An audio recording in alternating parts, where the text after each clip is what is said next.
Last week on Unglossy. Everybody, let's celebrate. Celebrate every single day you wake up. If you wake up, your eyes open, you got your faculties, you're alert, celebrate. And in that moment, you're happy, right? Trust In the me. moment of celebration, you are happy. Yeah. Mm-hmm. The more we Deeply celebrate, happy, right? the less negativity out there, because we can't change nothing else out there. We can change what's in here, though. We can change how our heart feels. We can change how we feel here. Let's do that. Let's work. If we work on that together, everything else. Yeah, we'll be is all what right. it is.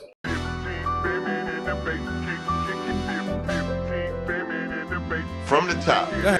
I'm Tom Frank. I'm Jeffrey Sledge. And I'm Bun B. Welcome to Unglossy. Real stories, unfiltered dialogue, and the voices moving culture beyond the gloss of hype and headlines. So buckle up, Unglossy starts now. All right, fellas, we are back for another Unglossy. Yes, We're rolling at this point. This is old hat to me now. Oh, you got it down. Yeah, I feel like I'm here now. I'm here fully. I got the beginner episodes, out of my system. I feel like I'm raring to go. You ready to go? Yeah, I'm feeling good, man. And I'm getting some good responses too. Like people are like, "Yeah, this is pretty dope. B, I didn't see it coming." Mm-hmm. And I like it though, but I like it. And again, this is just what we're doing at Unglossy. We're doing a lot of other things at Merrick Studios as well. Absolutely. So please stay tuned. We're trying to onboard some new content, and I'm excited about the future. I really am. Yep. I like that people didn't see it coming. Yeah, people know I'm a very reserved kind of guy. You know what I'm saying? I'm definitely not the guy that likes to hear himself talk, but I love to talk. Mm-hmm. You know what I'm saying? Especially with like-minded people. I'm in this stage now, obviously, just wanting to learn everything I can find under the sun. Absolutely. I'm a sponge. I'm just absorbing knowledge right now, and this is a great place to gain knowledge. This is a great place to seed out knowledge as well. So I think we got something here, guys. I think we do. I mean, it was something when I got here, but I want to make sure I'm helping bring this thing to the next level. To the next level. No, we good. We Yes. good. We got. I like that mic, Jeff. Got that big boy mic today. Yes, that's the same mic. I always had it to the side, so you could never really see it. But I see all the fancy schmancy. Exactly. All the Got it, lights and my guy. whatnot. Okay. Speaking of, I guess, mics and even more so, great guests that we can learn a lot from. We got one today. Today, we welcome Chris Shepard.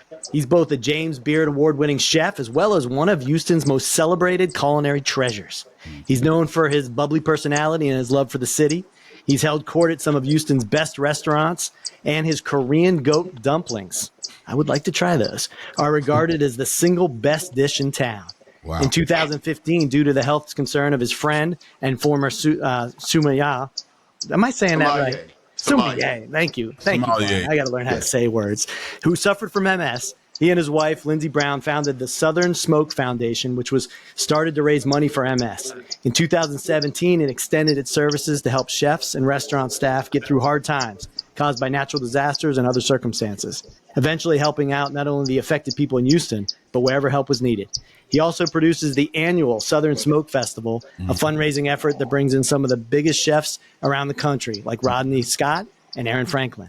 All this, and he still finds time for his TV show, Eat Like a Local, where he introduces viewers to the people and places that make dining in Houston such a great experience. Yeah. Welcome to Unglossy, Chef Chris Shepard.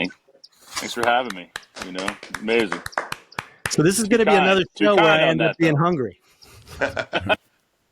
Chris, I got one question to ask you. I might get you in trouble, but it popped up right from the get-go. Right out the bat. Get out the way. So got your journalism. Exactly. Got your journalism. Exactly. So I read that you were born in Nebraska but raised in Oklahoma, correct? Yes, sir. So I know where this is Thunder going. or the Rockets? Rockets always. Rockets. 100%. You're leaving your hometown team? That wasn't there when I left. When I left Oklahoma, they were still in Seattle, so I would have been a Supersonics. I've been fine with that too. But got you. You know what? I'm glad that Oklahoma has that.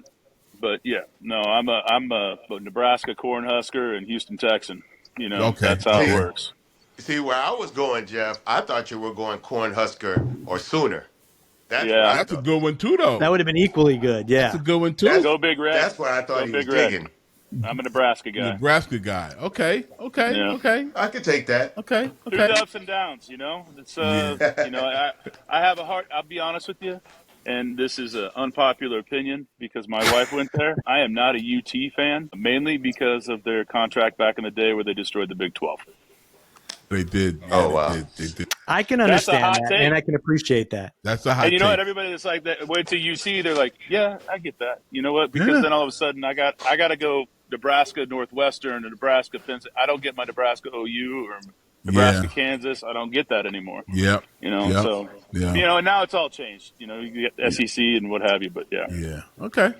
That's for a whole nother podcast because I have a lot of opinions on college sports right now because it does drive me a little crazy. I'm going to try not to get worked up about it. Okay. Although, as I sit and watch UT, I love their coach. I love what they're doing. So it's hard for me to really be angry anymore. Okay.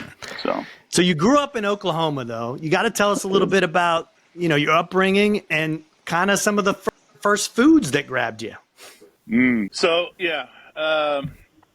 Born in Nebraska, grew up in Tulsa for sure. And, I wasn't a good student. Nothing challenged me. And then it's funny, I didn't know what I wanted to do when I got done with high school. And, my friends were like, you should go to business school. And I'm like, what am I going to business? Like, I don't know what that means. Like, what are you telling me to do? Like, what happens after I business degree it? And so, business degree it. I don't know what that meant. And so I was like, I don't want to do anybody's taxes. I don't want to. And I ended up going to Tulsa Junior College. And after about a year of not actually going to class and just going and playing ping pong in the student union, they were like, maybe you should take some time off and figure out what you want to do. You're just giving us money to fail everything. And so I took a job as a dishwasher in a sushi bar in Tulsa in 1993. Wow. Which was arguably maybe the only sushi bar in Oklahoma at that time.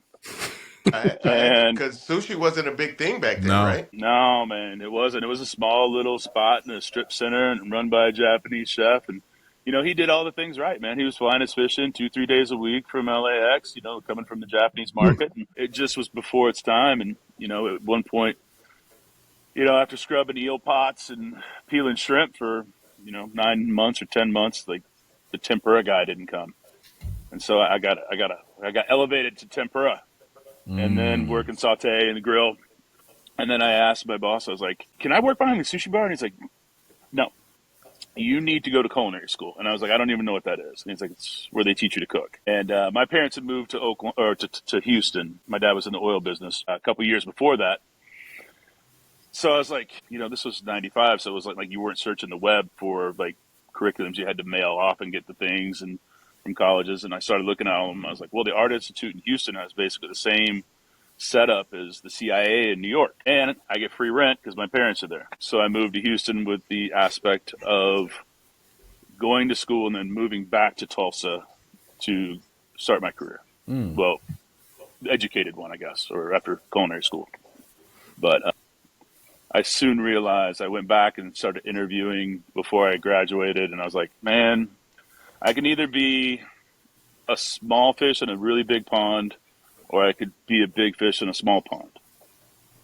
And so I was like, I'm always going to take the small fish in the big pond. There's more room to grow. Yeah. And I fell in love with the city. I fell in love with Houston. I fell in love with the diversity, the product, the people, and the restaurants. And yeah, there was no way I was going. Wow. Did you always have a passion for cooking, or it was just you just took this job and it sparked something? No, it was one of those things. I didn't realize it was a career, right? And this was before the Food Network. This was before the Food Network was just in 95 taking off. And you got Emerald and Bobby Flay's first 2 hot tamales, and it wasn't what it is now, right? They definitely paved the path for cooking to be pretty cool, right? And I remember telling my friends that said, you should go to business school. I was like, I'm going to cooking school. They're like, why? It's like, I don't see it. What are you going to cook at home? Like, what are you doing? Like, you're going to learn how to make cakes for the family? I was like, no, I think this is a thing. And so it was the moment of me growing up, and my parents, my mom always cooked. My grandmother, same. And I would just I remember being a kid laying on the floor in the kitchen reading cookbooks while my mom was cooking.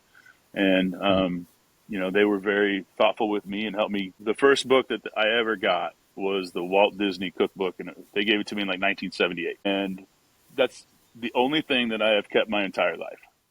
And there's tons of cookbooks at my house, for sure, thousands, but there's only one that's on a pedestal and on display, and it's that one. And so, it's like, how to make a grilled cheese sandwich, or they had the Dagwood special, and it would show you how to make the 1,000 layers, whatever, and it had all the cartoon characters from Disney at that time having recipes in it. So, for an 8-year-old, it was perfect for me. Wow. 6, I guess. Wow. And so but I didn't realize that cooking was an actual career until there was culinary school, and then I was like, oh, this is a thing. And then it was like accountability, and it was like, if you were late twice, you're done. You start over again. And it's like, okay, this is a thing. Like, there's more to this than I thought. And it was like, I'll never forget the first day they were like, anybody in here know what a consomme is? And I was like, I have no idea what you just said. Zero knowledge. It was like blank slate for me. And it was the best thing that I ever did. Wow. What was it about culinary school that made you think, this is me? Like, this is where I'm supposed to be? Like, I was meant to be a chef. When did that light come on and be like, this is exactly where I'm supposed to be? It was all the things, that you say that you're told you can't do, right? Play with your food, use knives, play with fire. And it really just enthralled me with transformation of product and using more than just your mind, but using all of your senses. And it's like, well, I may not be able to think through this as fast, but I sure as heck, when I taste it, know. Or I can feel it and know. And I can see it and I know. I can smell it and I know. And so it was like, for me, it was the all-encompassing thing of being able to just be better through not using one thing in my system, right? I could use it all. Okay. Does that make sense? Yeah, absolutely. Yeah, no, it absolutely does, because you think, cooking is just, you get the ingredients, you put it in a pot, you mix it up, and it should come out like that. But the notice of the ingredients, like dealing with vegetables, making sure you've got right vegetables, making sure you've got good, clean meat and whatnot, just you're understanding how to pick products, right? Yeah. Well, and my wife will say it now. She's like, I am terrible, absolutely terrible at reading recipes, following recipes, or writing recipes. Absolutely horrid. But if you put product in front of me and I just see it, right? And it's like most of the time when I'm cooking at the house, like I'll go to the store or whatever, buy stuff, or even at the restaurants, and then it's like, why did you think of that? I'm like, it just made sense to me. And it's literally like listening to the product and understanding, like, this is a technique that this should be for, or this is a flavor profile that this should be for, and it's working those things in. I think it's interesting what you said about the 5 senses too, because we talked to Marcus Samuelson a ways ago, and one of the things that really grabbed me about him is he was saying when he would cook, he could close his eyes and literally hear the way something was sizzling right, and would know exactly where it was, when it was done, which always amazed me because it was about hearing, seeing, tasting, smelling. It was all the senses that kind of helped him figure out. Because we all think of it as Bun said, I'm just reading instructions and doing what it's saying, but I never think about it from that perspective. It's like, I'll read it. I buy way too many cookbooks to the point of my wife has a 1 in, 1 out rule now. Which I don't really follow that. I just hide. They're out in the garage. I find other places to put them. Yeah, she knows. But it's one of these things. Like, I'll look at something and I'll just look at the title. And I'm like, okay, I get this. And then all of a sudden, other things spark from there. And then it's like once you and this is, I think, what a lot of home cooks don't, or young cooks too, don't understand is that it's repetition. And once you feel comfortable with yourself and you believe in yourself, like most of the time, like we're doing dinner parties or I'm making dinner, I don't taste it. I just know. I can smell it. And it's like Marcus said, you can hear it. You use your other senses to bring something to the fold. So it's like, I may taste it at the very end. I'm like, yep, nailed it. We're good. But it's not like a process that goes through. As you go through, you know what you're doing. And that's just through repetition and having confidence in who you are as a cook. Yeah. Was there any dish that you ran across in culinary school for the first time that was like, okay, this is a little bit left field? Like if it's a Chateaubriand or a Wellington or coq au vin or some kind of dish that you're like, why can't I nail this? For me, everything at culinary school was a blank slate because I didn't know anything. I was like, I don't know what you're talking about all the time. So I was literally like a child with open eyes, like, just give me everything. And I was like, I need to absorb everything. And, at culinary school, it was funny because they were like, you should not go to school and work a full-time job. And I'm like, I don't understand that. I know how hard this industry can be, and you're telling me not to be hard on myself now to get myself used to it. And so, like, I lived in Clear Lake, and culinary school was in the Galleria, so that's 45 minutes plus traffic, right? And so my day consisted of get up at 5 a.m., be gone, and be at school by 7. Wow. And then leave class by 2 so I could get to work at 3, get home by 11:30 or 12, do some homework, shower, and get to bed and do it again at 5. Like, and that's the life, right? So why would you not do that, right? That's the understanding. And so, like, everything that I put so to answer your question, Bun, like, everything I saw was a challenge to me. And it was like, okay, roasting a chicken was the most beautiful thing I've ever done. And then I just did it all the time. And it was understanding that one time doesn't make you good at it. Doing it 1,000 times makes you good at it. And the Chateaubriand is still delicious. And, like, all the things you mentioned, I love a coq au vin, like, but I want to think of it in a different style, right? I don't know if I necessarily want to eat I do want to eat older chickens. Let's say that. I do. And that's the purpose of that, because I like to try that. I want to eat 8-year-old dairy cows that have done processed, and, like, now I want to try it all, Weird. But that's what I like. It's not weird. No, it's not weird at all. So where do you land when you're coming out of culinary school? Where do you land first? Like, what kitchen do you land in first?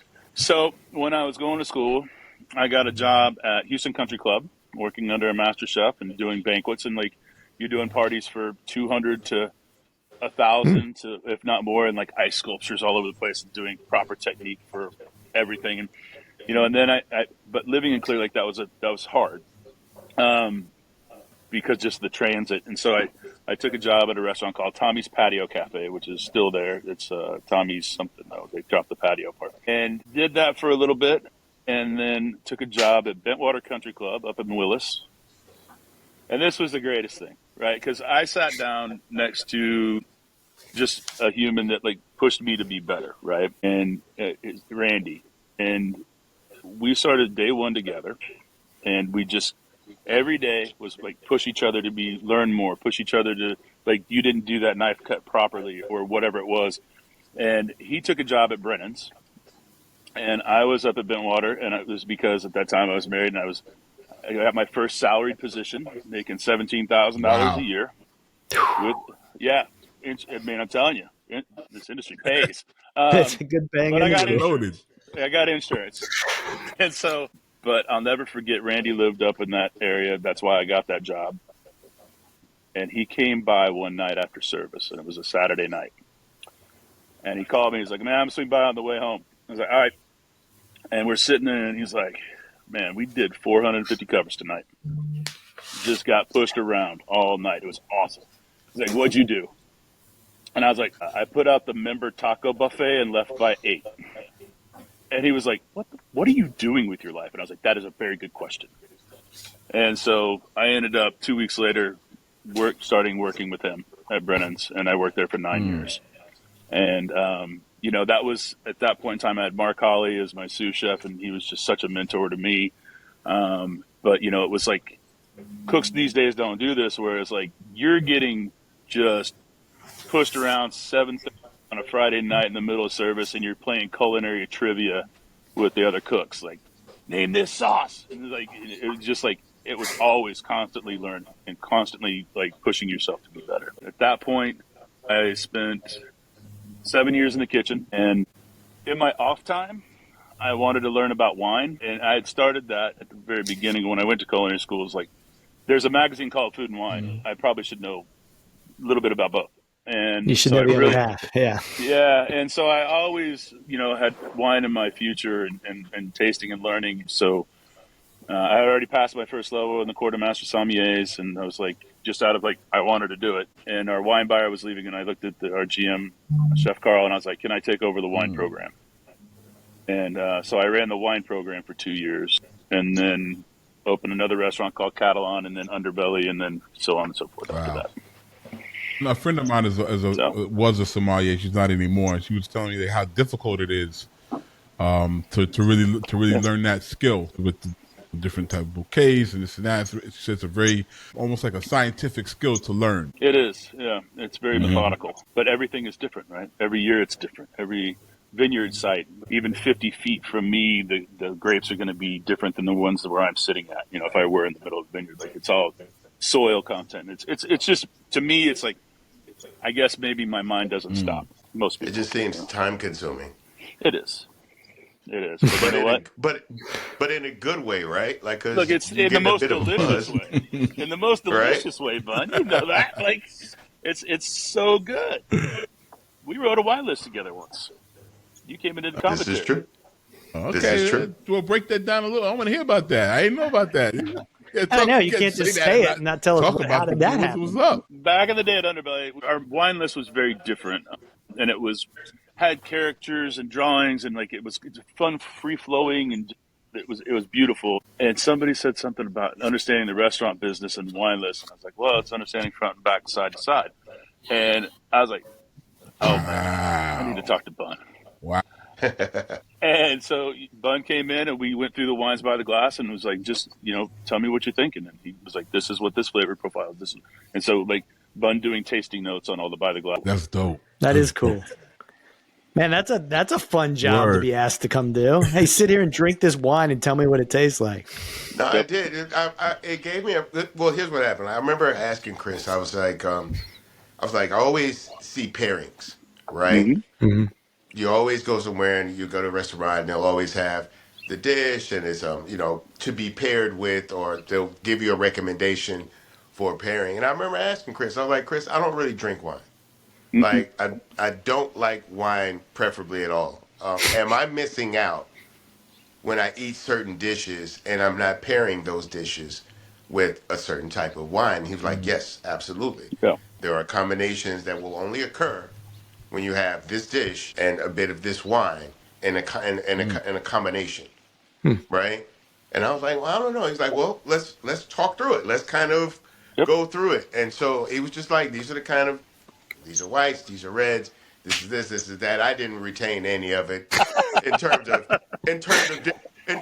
differentiating between what's a what, right? I assume a red is a red because it's red, right? A white, but once we get beyond that, the color distinction, I'm lost. Well, but it was fascinating.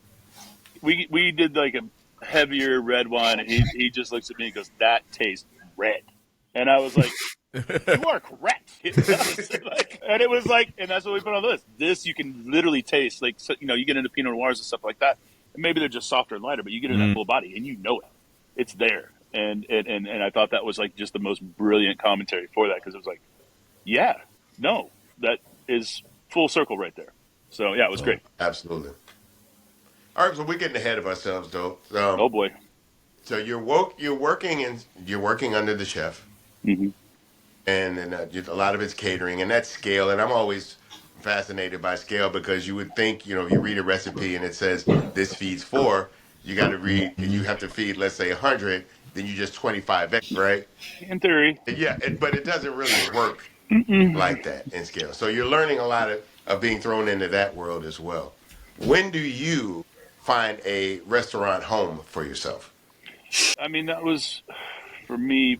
Your initial, I guess. Yeah, for me, it was having my own, right? And that was Underbelly. And understanding, like, that if I wanted to do it exactly the way I wanted to do it, I had to have it be mine, And I loved working with people. I always have. But for that instance, it's like, Underbelly was, I don't know what that was. It was, sometimes I think it was a bad decision. Sometimes I think it was one of the best decisions.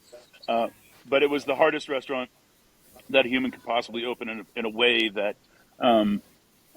Underbelly was the side of things not seen, right? So it was the diversity that exists into our city. It's the people that are existing in our city. It's the people that we love. Because even as Houstonians, And I think in each city that you live in, unless you really see it and you get down into it, you don't know it's there, right? And I think if people live on Katy and they drive into downtown, they miss everything that happens upon, Long Point, where it's one of the most diverse streets in the city, or the Vietnamese culture, or the Chinese culture, or the Middle Eastern culture, like all of these cultures that exist. Like, how do we talk about that? And so what I wanted to do with this restaurant was to open a place that focused on not just the cultural diversity of the city, but the product diversity of this city. So all of our products, whether it be meat, fish, all the fish came through our Gulf waters, our local waters, and then everything else came from within 150 miles. So not just that, but on Tuesdays, 1,000-pound steer was brought in the back in 8 pieces. And then that had to be broken down by Thursday, because that was 2 to 3 250-pound hogs that showed up. And then Fridays were goats and lamb day. Saturdays were poultry day. Seafood was every day. And then produce outside of your staples like onions, carrots, celery, herbs, garlic, citrus if not in season, and potatoes if not in season, were just dropped off every day by our farmers. So you were moving that much product. You were moving that much food to be able to move 1,000-pound steer in a week. It was wow. 180 seat That's restaurant. Crazy.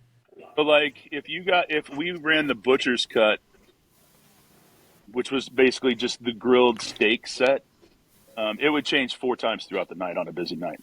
So it would just go down the list. The servers have to look up and be like, all right, it was ribeyes. Now it's okay. Now it's flank.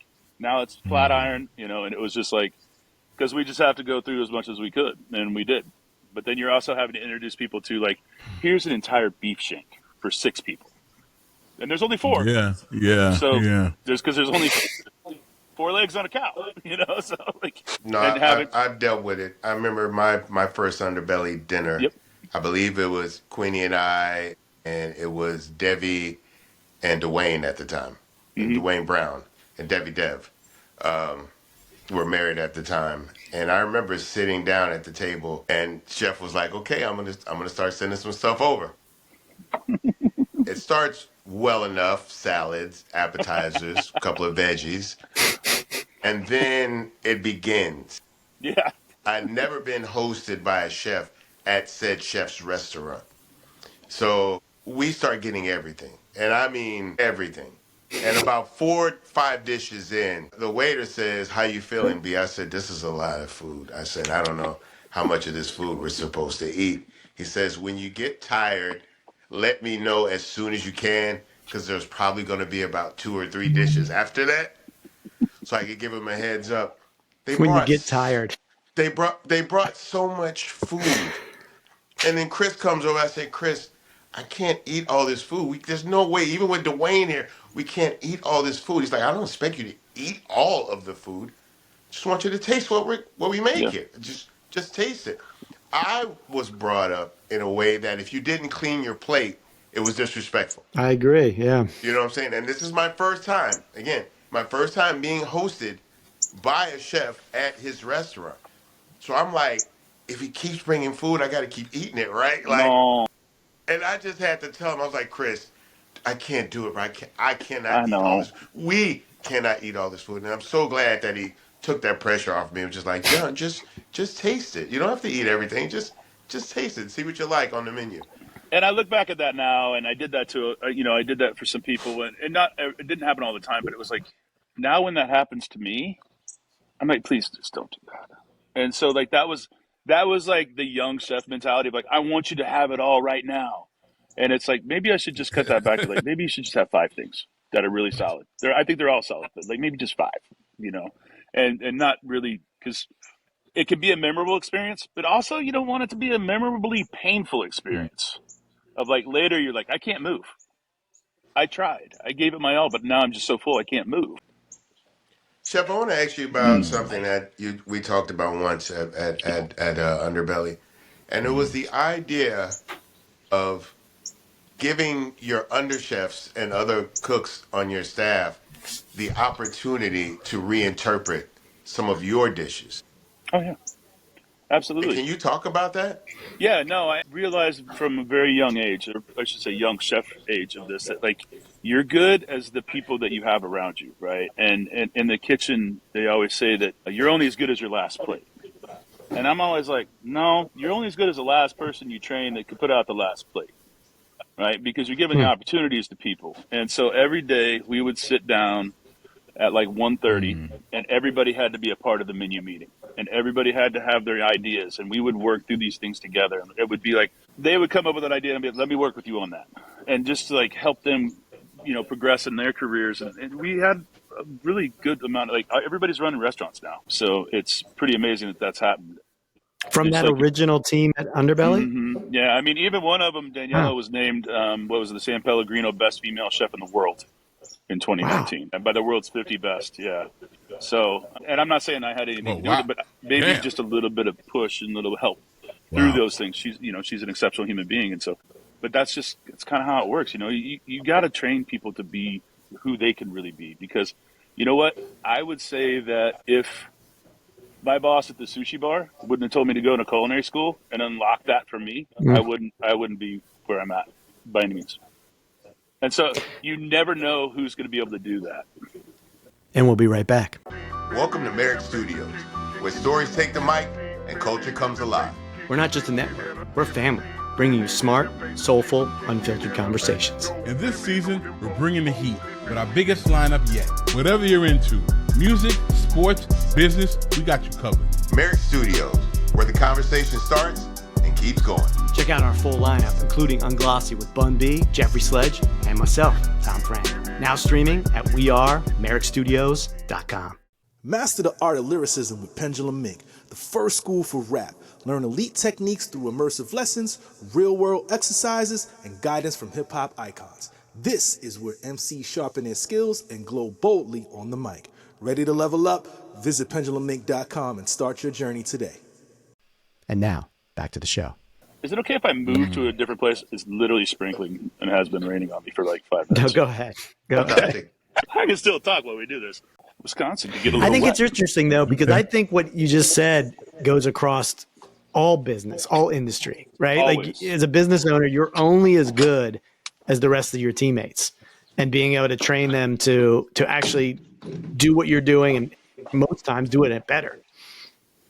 Yeah, I mean, it's giving people the opportunities in life, right? And when people can feel that you believe in them, they can believe in themselves. And I think that's a very beneficial way to look at things. And that's what I've always tried to teach the people that have worked with me, is that you can do this and you can teach somebody else that. Because if you just hold on to the knowledge yourself, what are you doing? And that literally does translate. Yeah. In any industry, that translates. Now, you've done all of this amazing work in this restaurant. You've made regional access to product a very intentional part of what you do. Mm-hmm. You've tried so many different culinary dishes, as you said, Indian, American, Chinese, Japanese, all of these different type of cuisines, and you've gotten pretty good at them. But you're realizing that to try to do them all at one time at the same time could be a little bit overbearing. Yeah. Talk to us about one of the most unique concepts I've ever seen is the concept of 1/5. I don't want to go into it. I would much rather you break it down as far as just the idea, the approach and the execution. When I said that Underbelly maybe Absolutely. was the dumbest idea. This is fascinating. No, scratch that. This was definitely 1/5 was definitely the dumbest idea. And that was sheerly like, it was the way it worked out is like my wife and I were literally talking. We were probably year 4 into Underbelly, and it was like every day, all day, every day. And the conversation was like, how do we back out of this a little bit? Like take a little bit more of that, what do they call it? Understanding work-life balance, right? Trying to figure that out. And I had this opportunity for a restaurant that was down the street to come look at it. It was Mark's, which was like this high-end fine dining restaurant for 20 years, 19 years. And he was closing it. And I had the real estate company say, hey, you want to come look at this? I was like, yeah, I want to see it. Of course. Why would I not want to? It's historic, And we walked through it, and at the end of it, they were like, so what do you think? You want to take this over? And I was like, that's a bigger conversation than what I just had with my wife. It was like, I don't know. So like, let's go back to Underbelly. Let's have the conversation there. I was like, all right, we get there. And like, so this is kind of like a real estate play for us. right? We only want to hold this building for 2 years. So do you want to take it for 2 years? You can use all the plates, you can use all the equipment, you can do all this stuff, and you don't have to do anything. Just basically we'll turn the name and you have a restaurant for 2 years. And I was like, it's going to cost way. And to me, it was like, you don't understand like finances, right? Is that like, it's going to take me 2 years to even come close to do anything with this, to get it moving. And then all of a sudden we're going to be done with it. I was like, you guys wasted my day. And I wish I would have walked back on this one, but it was really smart. I got up, walked from the table, and I took like 5 steps. And I just turned around and I said it. I was like, I'll take it for 5 years. I'm going to change the concept every year. And they all looked at me like, what? And I was like, well, if I only have it for 5 years, I want to see what I want to do when I grow up. And if I can run 5 concepts and see out of those, have the opportunity to have 1 full year of experience on each one of those, maybe I like 2 of them. And I'll do 2 of those restaurants out of the 5. And that will give me like a proving ground. I immediately called my wife. And I was like, I need you to come up here. Let's have this conversation. Of course, at that time, my wife was in PR and restaurant PR. And I told her this, and she was like, yes. And I was like, I was fully expecting a no. And she's like, no, this is really smart. And so first concept opened, which was the steakhouse. And we looked at it as, yes, Houston has a lot of steakhouses, but what would it look like if you were to come over to our house and have a steak dinner at our place? Right? How would I cook it? What would the music be? What would the sides be? Right? Because I don't want to do a normal, what you expect, a filet, this, that, cream spinach, a chocolate dessert. It was seafood tower. I went out on it, like we went and ate every seafood tower we could, and it was like every one of them had like crab legs, and I got one that had a whole lobster on there, like not even broken down, just a steamed lobster, boom, right on top. And I was like, who's gonna eat that? Who knows how to do that? If my wife and her friends go out before the ballet and they go and get a seafood tower because it sounds delicious and there's a whole lobster on it, nobody's touching it. And so it was like, okay, we have to reimagine the seafood tower now. Okay, now we're just going to pull everything from shelves. We're going to do all the work. We're going to make these beautiful salads. We're going to, we're going to cast iron sear all the steaks. We're going to put music on the radio that would be basically, or the sound system that would be basically like at my house. What would that playlist be? And so it was anywhere from Metallica to Bun. Right? It was all over the board, but it was fun. It was energetic. And so it was, which did turn into a restaurant. And then the next year was like romance languages. So a focus on French, Italian, and Spanish on a high-end version, which I did not really care for. I realized that I wasn't really into the higher-end fine dining sector. And that's what that was. It was like really plated and like hard work. And then we did Mediterranean. We went and learned from the team at Zahab in Philly. And I think that was just a brilliant concept. And then we did Gulf Coast and then red sauce. Yeah. But then pandemic hit, and then it kind of became morphed into all of them at some point. Like, what's good for to go? Okay, well, hummus is great for to go. So we'll do that, and so we kind of flipped back and forth. And then, Then I decided at the last minute, I was like, right before pandemic, I said it. I was like, we only have a year left. We're going to do lightning round. And I announced that. Man, I'm glad that didn't happen, because I was like, we're going to change it whenever we want and however many times we're going to do it. And I was like, it's just going to happen. I was like, this is insane. But it's like one of those things that we would close. So you just going to randomly change the menu. No idea what to expect if you're a customer. Gulf Coast, they get love language. Yeah. But it was one of those things, like, because we started off and we closed the entire month of August, and we would redo uniforms, we would redo menus, we would redo the interiors, and then it was like, man, this just got really expensive. Oh, that's what I was going to ask. So you flipped it over in 1 month. Between every year, you would close 1 month to flip it all over. Yeah, that only happened like the first 2, and then we just said no dice, and we rolled. I was like, we're not changing interiors. Nobody really notices this, and we may do some paints, we may do some different lighting, but not like full on everything. Yeah, it just got to a point where it's like, okay, this is your new uniform, and we're going in a week. And like we would start working on it for months ahead of time, myself and the culinary team, and run normal service. But then it was like, okay, this day it's done, and next week we open. Crazy. So, wow, that's an incredible concept. I mean, I know it's hard and expensive. Yeah, too ambitious. I mean, it was hard to see. But you know what? And for me, like, and this is how society works, and I didn't realize this. To me, if I love something, you see it the most is like when a restaurant's closing, like they're super busy, right? because people want to support it. And for me, or like if it's new, they want to support it. And for me, it was like, well, if you love this restaurant, you're going to continue to come for that year, right? But it was like a checklist for people. They would come when it opened, and then they would come for the next concept when it opened. Yeah. And they would, and so they're like, well, I did all 5. And I was like, well, you don't get a passport stamp for that. Like, I need you to be here once a month, you know? You're not doing me any good favors by that. Like, I need you here like every month. Like, and so that was kind of where it was. That's amazing. You know what I want to ask you as well? Like I know, we talked a bit before the show, but I talked to Bun about this before. Years ago, I was down in Houston seeing Bun about something, and a co-friend of ours, a mutual friend of ours, Premium Pete, who we love. He's just Italian cat. He's from Jersey. He's like super Italian, right? He actually has his own sauces and stuff now. He's like a really good cook, and he took me to a Vietnamese restaurant in Houston. I don't remember which one it was, but it was incredible. And I just wanted to ask you, like, what do you think the draw to Houston is for the Vietnamese population? It's such a huge population. It was deemed a safe haven after the Vietnamese War, and the Catholic Church brought a lot of the migration over to it. And then it's sprawl, and it's the weather. It's very similar. There's the community, and once you get that first round of immigrants that move into a place, then it just grows on that. Yeah. See, and so I grew up it was. Yeah. I'm sorry. Go ahead, Chris. Food was incredible. No, it was really the Catholic Church, and it being a safe haven. See, me, I was introduced to the Vietnamese community when my mom and I moved to Port Arthur. And the way it was explained to me is that most of them came from a fishing background. Yes. And so they were the primary, I know for myself in Jefferson County, they were the primary suppliers. Like you would drive through the neighborhood and see fishing nets hanging from trees drying out. And what it would do, they would have, let's say, 3 families in one home, right? And it's a huge house. It's a big house. There's 3 families, but there are maybe 5 or 6 different people that are working on said boat. So they all bring those resources back to the house. They pool everything in.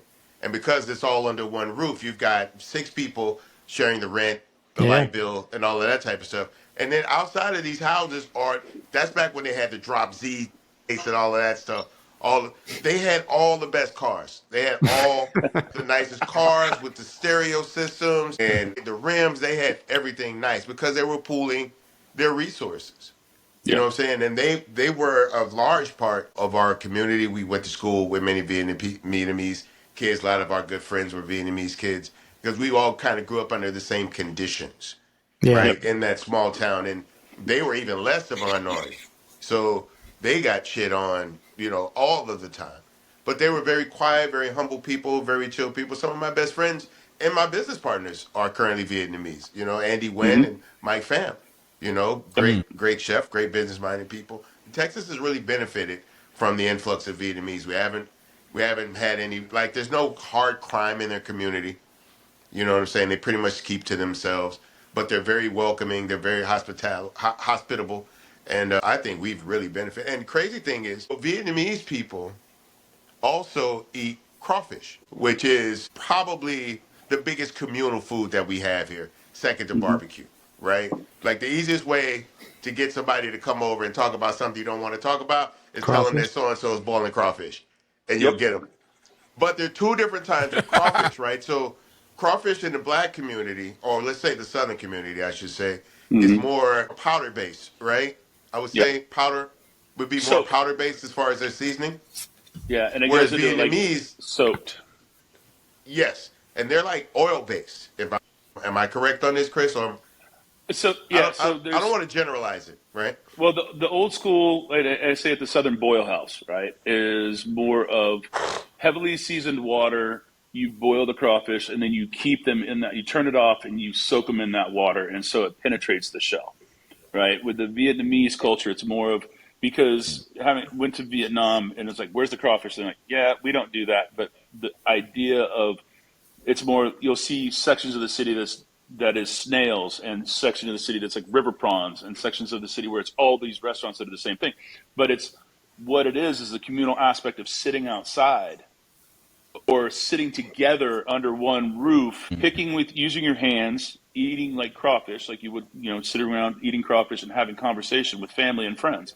and big opportunities to do that. And so, having talked with the guys at Crawfish News, like, what is it about it? And they're like, we like the sweetness of the meat. We don't want to cloudy the flavor of the meat, but we want the seasoning on the outside. So instead of the dry seasoning boil aspect of it and soak, the Vietnamese version is boil quick in clean water or just lightly seasoned.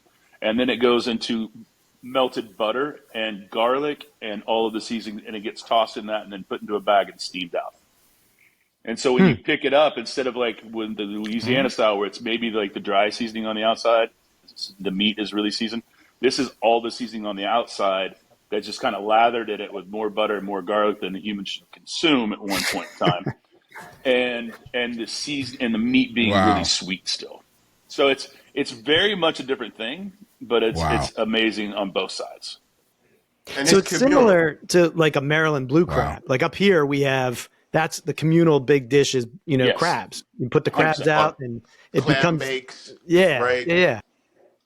Yep. No, it was something that when they moved here, they saw and it latched onto it.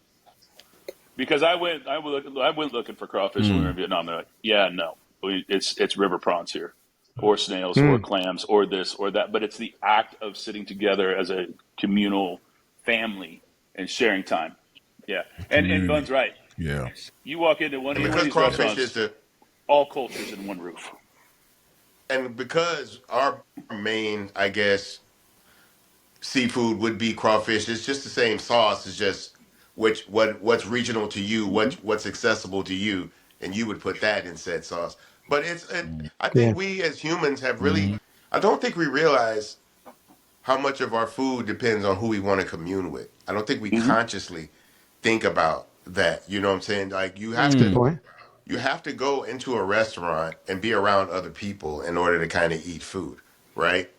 And so even if you're not at a table, if the vibe at the tables around the restaurant kind of set the tone for the restaurant. And when I say that, I say you can walk in a restaurant and be like, yeah, this isn't my kind of place. This might be the kind of food I want to eat. They absolutely sell the kind of food I want to eat, but this doesn't look like the kind of setting I want to eat this food in. I don't think me and the people in this room can find, but you never know. Sometimes you go in and sit down and give it a shot. People break the ice. They say, you just made a friend in Cleveland, But I think about that. I love that about restaurants. True. I do too. I think about that with sushi too, though. Like I tell people that sushi is meant to be eaten different than the way we eat in restaurants, right? It's really supposed to be in more of a familial setting, I would say. Well, Japanese dining in general is more of a familiar setting. But it's strictly about the communing that's done while we're eating. But, barbecue. I mean, that's what we do. If you want to get the family over, tell them Uncle so-and-so is barbecuing. I don't want to see Brenda, but if Randy barbecuing, I'm going to eat the food. Exactly. What you need? I'll bring the ice in the cups. Another fun thing you told me, I would love for you to talk about gumbo and how people tend to pick their gumbo. This was fascinating to me. I mean, I think when you start talking about gumbo, definitely that is a regional specific thing, but inside of that region, it's way different. I think when you get into, I feel like this is the statement of almost every person when you're like, because everybody will ask you, do you make a good gumbo? And it's like, who in your family makes gumbo? And like, well, my grandmother, my dad. I'm like, okay, well, I'm third best at that. It's like everybody thinks they're the best at making gumbo, except for, it's very much a familial thing. So your grandmother or your mother or your father, whoever makes the gumbo in your family is always going to make the best. And then it depends on their style, right? You can do more of a brown roux. You can more do seafood where it's okra and filet driven. But then you get into like that, like real Baton Rouge-y Lafayette style gumbo, where to me it's it's gonna be bad. Kind of dirty water gumbo. Roux is really dark, really dark, and it's not very thick, but it just gives it that flavor, and it's like kind of acrid to me. But it's really regionally specific. But when you start to look at that, everywhere around the country has their gumbo. It may not be gumbo, but in the Chesapeake, you guys have a seafood stew. Yeah. Right? Clam chowder, same thing. You get into, in the Gulf or West Coast, and it's cipino, and it's all of these things. So it's all the seafood stews, but it just depends on how you look at it. Yeah. And I've never thought of gumbo as a seafood stew. Well, I've never thought of gumbo as a stew. Well, to keep in mind, though, this is a very thin line Yes. between the gumbo and the stew, right? Yes. And I think it's And how thick that's that the brown amount roux of flour, is. right? That's Yeah, that roux. right. The brown, yeah, for sure. But And that's it's like, about flour, right? yeah. Wow. I mean, because when you start talking about brown roux, all you're doing is either butter or some kind of fat, oil, and flour, and you're stirring, and it's starting to cook its gluten and starches out, and it becomes flavorful and more flavored depending on where you start at. And sometimes people go really dark with that, and it gets really kind of bitter, and it doesn't have the thickening properties that you would if it's a little bit less, right? And so it can. That's that dirty water I talk about, which some I bring people. this up because I know Jeff is a big gumbo guy. No, I'm I getting know. hungry again. But you know what I'm saying And that it always makes me think of West. It makes Pimpsy's me think of mom West used to West. make a gumbo, and Yeah. whenever Yeah. the New Pimpsy's York mom used to boys, make and people used to whenever the come New from York boys would everywhere. come down to Texas, Mama West would make them a gumbo. She make him a gumbo. Absolutely, cats would just pop up at the house and just and you said it was a communal thing. We'd all sit around and eat the gumbo, and used to be in the kitchen, and they'd be picking my brain about New York. You know what I'm saying? Yeah, absolutely, man, absolutely. Chris, tell us about Southern Smoke, Yeah, because I know so it's very yeah. important to you. Sorry to do this real quick. I'm the worst It's all podcast right. person on the face of the planet. Yeah, you've only It's moved all right. 3 or 4 times. We'll fix it. I know. Well, it's because Yeah, I've it's been all in the damn good. car It's all all day good. long, and so I need to do this. So Southern Smoke was something that my wife and I founded back in 2015, like you guys were talking about, for a friend of ours that was diagnosed with MS. We did that for 2 years. And the very first thing, it was like, well, how do we know how to raise money? And that's through food and beverage and parties, right? Everybody wants to go to a party. And so that very first year, I called Sean Brock, Rodney Scott, and Aaron Franklin, and said, hey, man, can you do this party in the back parking lot of the restaurant? Maybe 200 people. Wow. And they were like, yeah, no problem. I wanted to close the sidewalks around the restaurant, so I went to the mayor's department of special events, and she was like, what are you doing? And I told her, and she's like, no, not doing that. We're shutting down all the streets around you. I was like, wait, what? And she's like, yeah, we're going to give you the mayor's stage so you can have music, entertainment. We'll help you build all the infrastructure. We'll get you the people that can do all of the infrastructure for it, the electrical, all of it. And you're going to have 1,000 people. I was gonna say that's a little bit more than 200. Yeah, that's what I said too. My wife and I walked out, and I was like, what the heck just happened? And it was like, well, I guess we're throwing a festival. And so I called the guys, and I was like, hey, are you good with this? And they're like, yeah, no problem. 1,000 That's people? cool. Sure. And I was like, I want us to raise $100,000. And Bun was there that first year as well. He came out and I didn't tell anybody Bun was going to be there. And he showed up. He did a couple of songs, and it blew all expectations of a party away. Thank That's you for that, cool. Bun. I've always been a part of this, and so it's as much as it is we do this, you do this too, and so I love you forever for that. Just so people understand that too. But that first year, I said I want to raise $100,000, and everybody was like, "Don't say that," because when you start doing infrastructure and costs, and like at the end of the day, you're like, here's $1,000, and it's like, but we wrote a check for $181,000, and Awesome. yeah, Wow. and then year 2, same thing. We had 8 chefs come in, right, and then we wrote a check for $284,000 that year. And then year 3, Hurricane Harvey happened. And it really put our city into a place where, and as many things as people were doing for good, J.J. Watt raised, $80 million.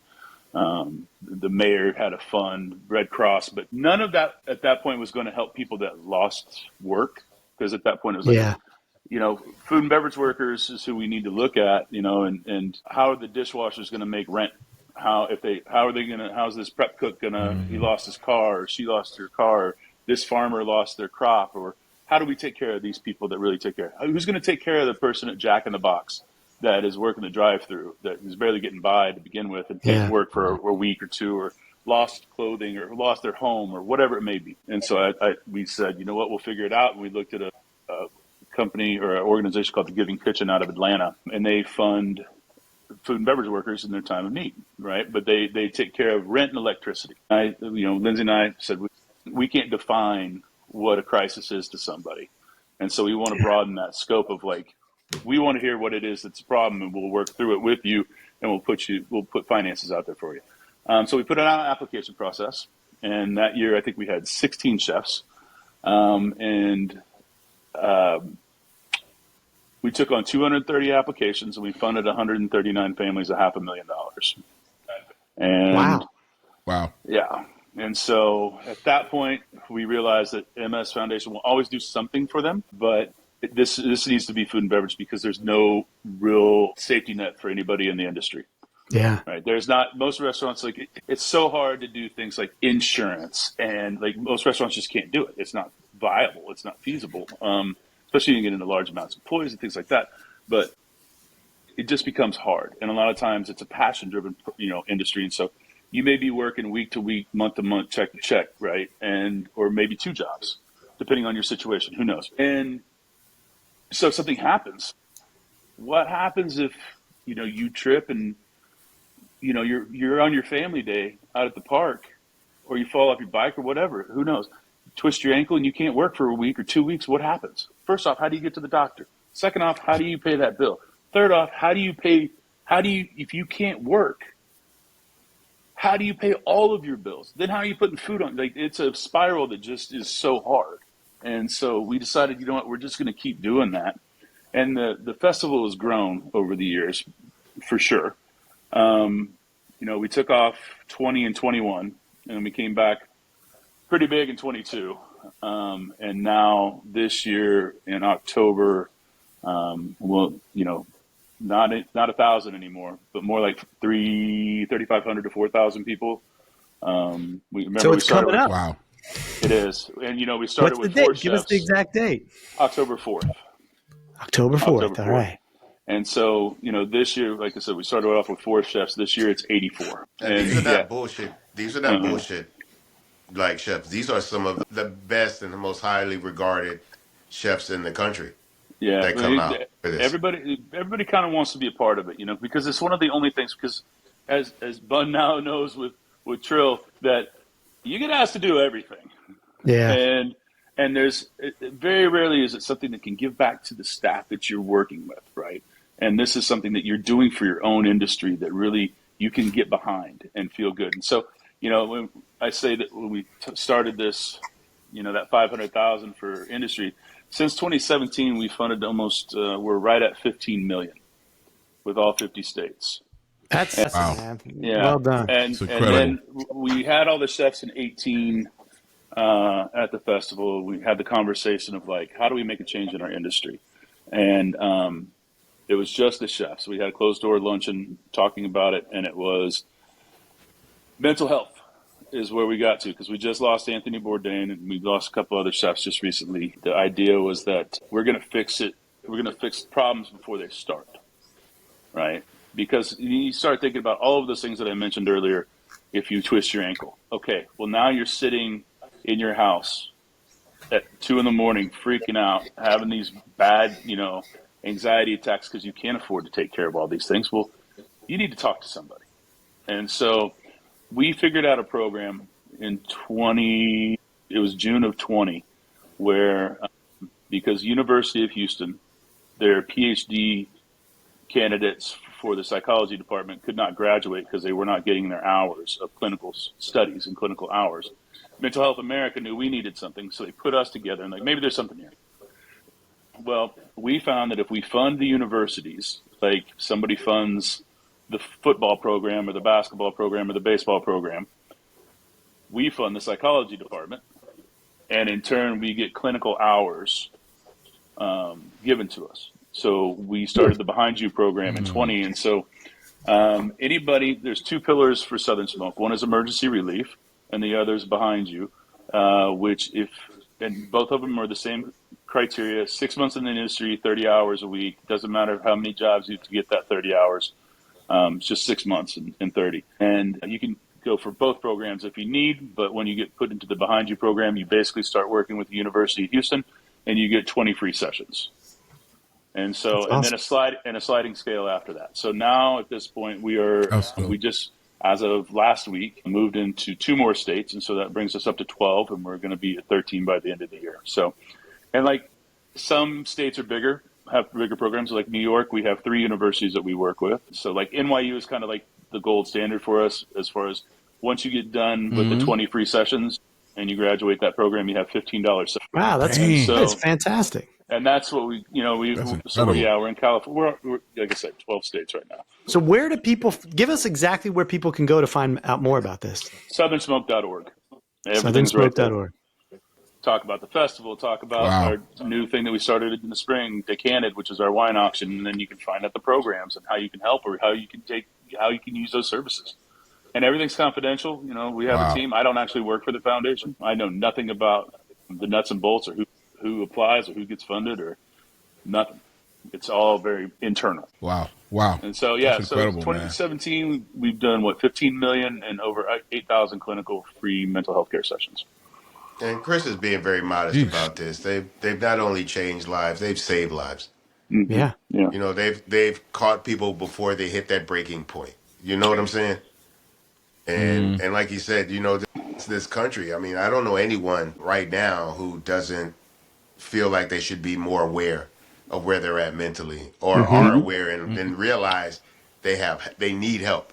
There's so many people that realize they need help and don't have the outlet, don't have the resources, don't know where to turn to. And so I think it's a beautifully thoughtful thing that Chris and Lindsay have put together. It starts here and then it grows for a specific thing, but then you realize that, well, this can help. If we think in the right way, we can help almost anyone through anything with this process. You know what I'm saying?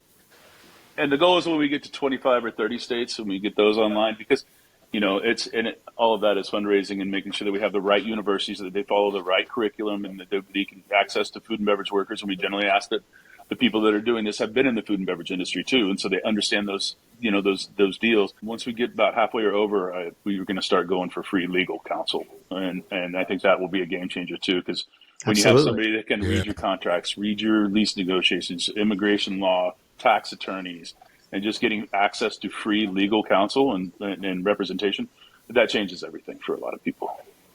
Now you're my hero, Chris. Amazing work. Amazing work. Yeah, you're doing God's work with that, man. Hey, Chris, before we wrap up, I got another little quick question for you. Yep.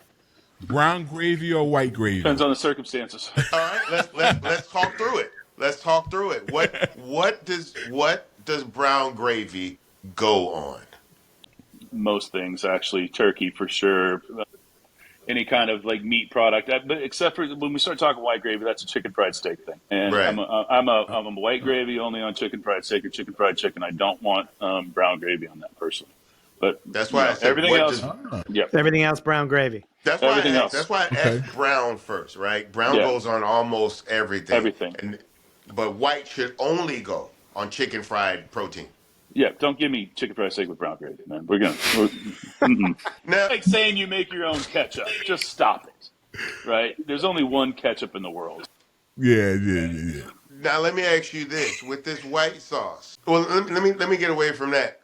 The potatoes, right? If there's white gravy on the potatoes, then that's because the potatoes is accompanying a chicken fried dish. That's the only actual real reason for that. Yes. So brown gravy on everything. So where did Dairy Queen? So where did Dairy? No, that's chicken fried steak though, right? At Dairy Queen. Yeah, I mean steak fingers are a chicken fried steak technically. Okay. All right. Yep. Okay. You're good. I thought there was a glitch in the Matrix, but we're okay. No. I learned a lot today. All right, wait. We would be remiss though if we didn't ask one question. We got to know about eat like a local. Oh yeah. Oh yeah. I mean, because I got hooked into watching all these eat like a local over the last couple of days. My favorite one. I'm an ice cream guy, so I got very much into your whole scene of ice cream and Cloud 10. Which Bun, I kind of want to go to Cloud 10 when I come to Houston. Great. So that's not. It's, you know what? Cloud 10, if I'm not mistaken, is not too far from Trillburger. No, there's one not too far. Okay, then there's my meal: Trillburger and Cloud 10. Well, that now has become where it's now a coffee shop. So it's a little bit further, but they have 4 locations in the city, so you're Yeah, not but too they, far. they just moved. They didn't Yeah, close out. They just no, moved to another no, they just location. moved. All right. All Sometimes right. real estate works, sometimes it doesn't. Eat Get like a better parking. local. Yeah, that where they were is not great. Eat like a local was a show that, like, when I sold the restaurants, just to start a different facet in my life. I think we all kind of have that thing where you want to do something new. I didn't know what I wanted to do at that point in time, but I met with the general manager at our MDC affiliate, and we started talking Southern Smoke, and then halfway through, he goes, "Hey, man, I got an idea for a TV show. What do you think? What do you want to do?" And I was like, "What?"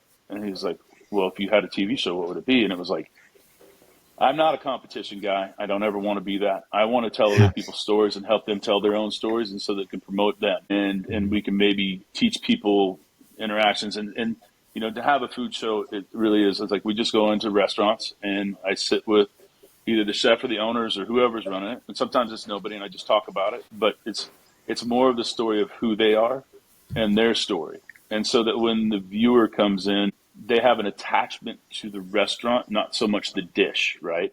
Because we're never, at first, like, restaurants want to put down 20 dishes in front of us. It's like, please don't do that. Just give me like 4 or 5, so people can focus on these 4 or 5 things, and really kind of come in for those things. And it really changed the scope for a lot of restaurants, not knowing that's what I was hoping that's what it would do. But you got to have people watch it. People actually watch it, and that's great. That is great. And so, but like, let's just talk chicken fried steak. I'm out in Sealy, Texas, doing a show on chicken fried steak, and I'm like, one of the best ones I've ever had. And they called me about a month later, and they said, you know what? We went from selling 50 chicken fried steaks a week to 400. Wow. And it's immediate impact on restaurants. And so, we work through them, and Bun, you and I still want a day with Bun. Got to. I can make. I want to do Trill, but I also want to go out and see the places that you like to eat at. That you can. It really does change things. And the stories. There's so many stories that I didn't know. And I just went and filmed. We got season 3 coming up. I went and filmed at this place called North China, and it's just North China restaurant. And I was like, I got to know more. And it's been around. It's been in Houston for 50 years, right? And the idea, because I looked at the menu. I was like, why is kimchi the first thing on the menu? And this was how the son told me, is that when his grandfather left northern part of China, went to Korea, right? And so opened a Chinese restaurant in South Korea, or worked in a Chinese restaurant in South Korea, and then immigrated here and was sponsored by the family at China Garden over by Toyota Center. Wow. Yeah. Carol and her family, her parents sponsored his grandfather. And then he ended up opening North China, and what he considers what this restaurant is what we think of as Chinese American. Mm-hmm. This restaurant is Chinese Korean. So it was the Korean influence of opening and working in Chinese restaurants in Korea that he brought here. And so there's a lot of the Korean influences and flavors into Chinese cuisine. So that's how he explained it. He was like, how you think of Chinese American, General Tso's and all that, we think of this through the Korean lens. And that's what we learned. And that's why there's kimchi, and that's why there's like fermented soybean pastes and gochujang in dishes that typically are not there. So it's like telling these stories is really, I think, thoughtful and what I want. Yeah. You think you're doing a good job, Chris? I don't know, man. I don't think so. I think I can do better every day. The reason I ask him this is because he's so selfless that he's so humble. He's not going to give himself any credit. He's being very, very modest throughout this conversation. Like, he hasn't brought up being a James Beard Award winner. He's done so much for so many people, and he doesn't ask for anything in return, and he just goes on about his life. You're talking to Clark Kent right now. That's the reality. You're talking to Clark Kent right now. You have no idea that there's a cape behind that polo shirt. I can guarantee you that. I appreciate that. But you know what? I just feel like we can always do better, and we can make changes and things that we can control and do better for people every day. Mm-hmm. Now you do. I remember Chris saying, like, I was like, what is it like being able to cook like this? And like, what do you guys think? He was like, same thing I guess you guys are thinking when you make your music. Like, I didn't look at what Chris and his restaurant was doing as a cultural representation of Houston in the same way that I was a cultural representation of Houston, and that's actually what gets these guys excited about what they do. You know, to bring their art on the tables around the restaurant night after night after night, being appreciated for it. It's no different than me putting out music and playing on the radio or streaming online every day, and people appreciating it. You know, and again, it just shows how much of a community Houston is. Yeah. Because when bad things happen, the rapper, the chef, you know what I'm saying, the doctor, the lawyer, we cross all of these cultural lines and just see each other as Houstonians, and it's a beautiful thing. And I'm so honored to be a part of that. I know Chris is as well. You know, we're cultural exports. You know, when we go out in this world, we are walking, talking representations of Houston's culinary scene, Houston's rap scene, Houston's culture, all of that type of shit. And I think Chris has been doing an amazing job, man. Like, ever since the day I met him, more and more I've gotten to know him. You know, the deeper I look into what he does and what he has done, I think it's remarkable that you can do all of this stuff and, like, literally just sit back and be like, okay, what's next? Like, they're raising millions and millions of dollars. He's taking no personal credit for it, you know? And instead, he's thinking of, well, if we did that, we're doing this. Maybe we should look into this as well. You know, you're doing God's work, my man. You're doing God's work. That's very kind. That's very, very kind, and I appreciate that. But you know what? I always say that, like, we're all on the same planet going in the same direction. If we can align some dots, we can change everything. You know, and that's the goal, is that, like... So I guess my last question is... No. I didn't mean to cut that off. I didn't want to cut that off. I'm sorry. No. I think that's always the question, is, like, you getting back in it? Chris, my last question... Nope. People always like, you want to get into... You already know. Restaurants again. I'm like, no, I'd like to help. I just want to help them. I want to be a part of the system, not... But you're happy. You're happy where you are, though. I love it. I get the time and the opportunity, that work-life balance now. You know, it's like I may have like 5 jobs now. You know, and some of them pay, some of them don't, but that's fine. You know, it's all part of it. And like, I learned that I can help with the, you know, being in the restaurant industry for 30 years, that I can help with some experiences with people that have not. Well, Chris, we don't want to keep you any longer from your vacation, and we wish you a great weekend, man. Thank you for being such a great friend, a great chef, and a great interview.